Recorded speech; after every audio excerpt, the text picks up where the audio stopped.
Okay, I want to talk a little bit about these two homeschool boys, Sam and Ben Lumen from the Chicago metro area. I think they're like 15 and 17.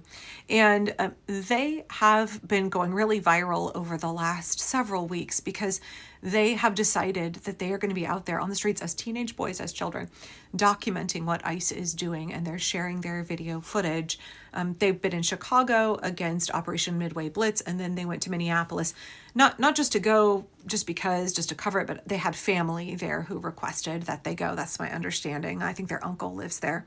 Two teenage boys who have been unafraid to exercise their constitutionally protected First Amendment right, unafraid to stand on the right side of history, to do the right thing. Now, I know a lot of folks remember the before times when I would speak pretty frequently about the fact that our family are unschoolers, and talk a lot about educational philosophy. Now, my older two, my daughters, are in their 20s and full-time at university, but my two younger kids, my sons, are 14 and 17, and Ben and Sam are 15 and 17. Also homeschoolers. I don't know if they're unschoolers, and my boys are in community college.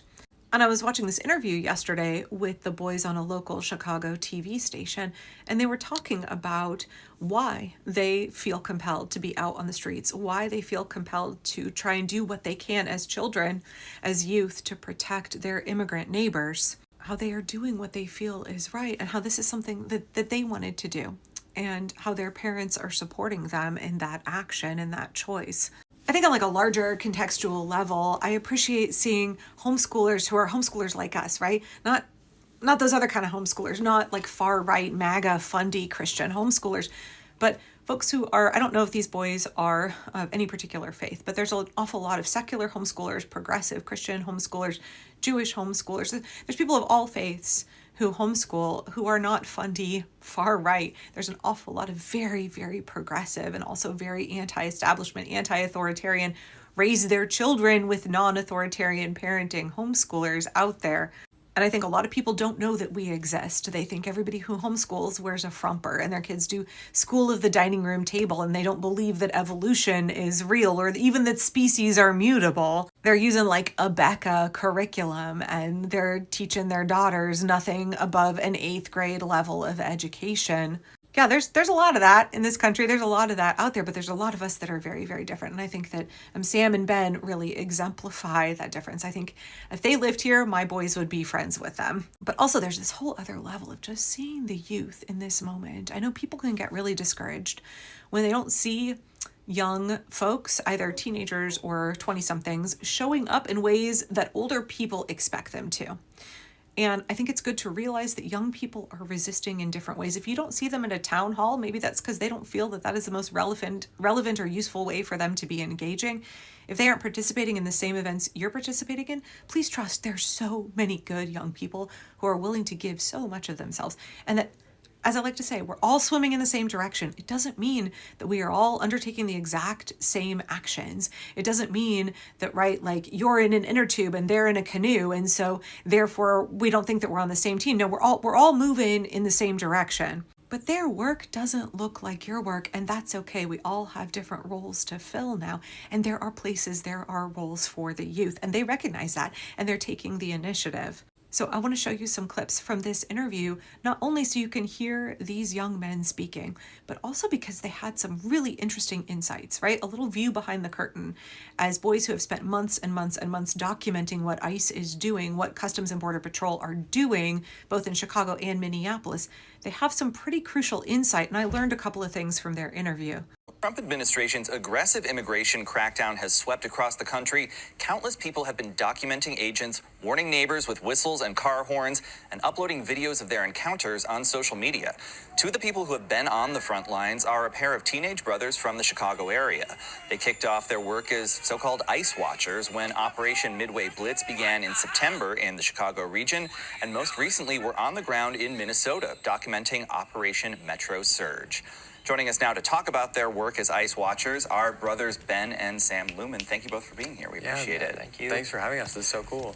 So, Ben, what was the catalyst for you wanting to become an ICE watcher? How did this get started? Yeah, we've always been pretty locked into the news and what's happening in the world, and we constantly have been seeing injustice, and there's not really anything we could do about it as teenagers in white suburbia.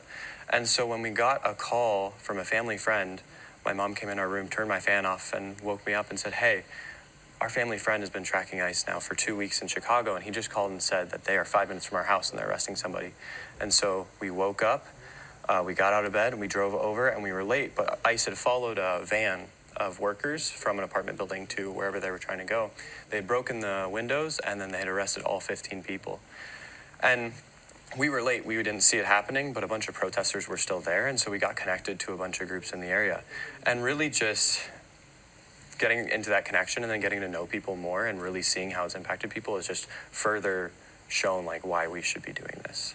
And were you originally thinking of kind of just going to protest, to demonstrate, or were you always interested in trying to document what was happening? I was interested in documenting. I mean, obviously, like, protesting is part of it, but videoing and showing what's actually happening is so important. And also, we've seen that they don't have body cams, or if they do, the video's never shared. So just videoing it to show the American people what's truly happening feels so important. So even back then, that was something that I was thinking about. Yeah, Sam, what about for you? Why is this work important for you to do? I think just trying to get it to stop and trying to help people stay safe and like deterring as many arrests as we can, and if there are arrests, documenting them to make sure that people know what's going on and they get fair trials. I think it's really good to see teenagers, children, understanding that they have agency in this moment. It's something that we've tried to teach our children as unschoolers, and I think a lot of progressive homeschoolers very much the same. We want to empower our children. We want them to understand that their will, their determination, their position as human beings in society really matters, and that they can take action. They have something to contribute. So, your work puts you in very close proximity to federal agents and often some potentially dangerous situations. Let's watch a little bit of a recent interaction that you had. I know, but it is illegal to impede. We're not impeding. No, this isn't an illegal warning. Impeding is a violation of 18 U.S.C. 111. No, 18 U.S.C. 111 says you can publicly observe. No. Yes, it does. Yes, it does. Next time I pull you over, you're going to get arrested. I'm not impeding. For what? I'm recording. Traffic. We are not impeding traffic. We are following every traffic law. Public road. I'm We not are. impeding. We are keep.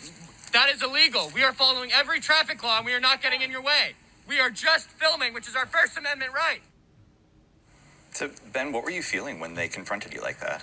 They've done that before. It's not our first time. But honestly, it's an empty threat. A lot of times, ICE can't do anything to us other than, be scary. And so a bunch of it is fear factor and fear tactics.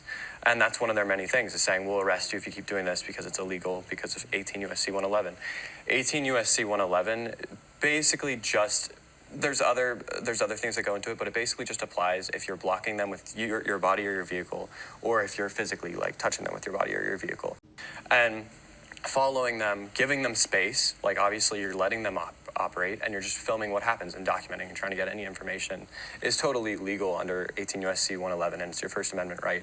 And so they will often quote it to you and say you're going to get arrested because of this, but that's just an empty threat. It's really, it's not, and it's not illegal at all. Yeah. So here we see children who understand the law better than federal agents.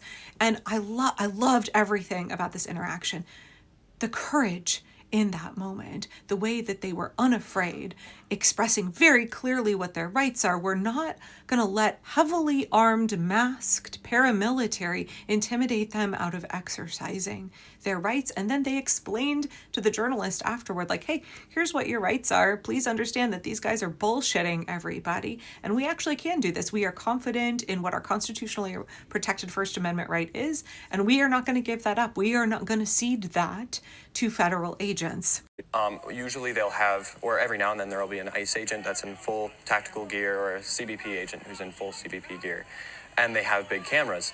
And whenever you see a group of ICE agents with a camera guy, you know that they're probably going to tear gas at some point in that day.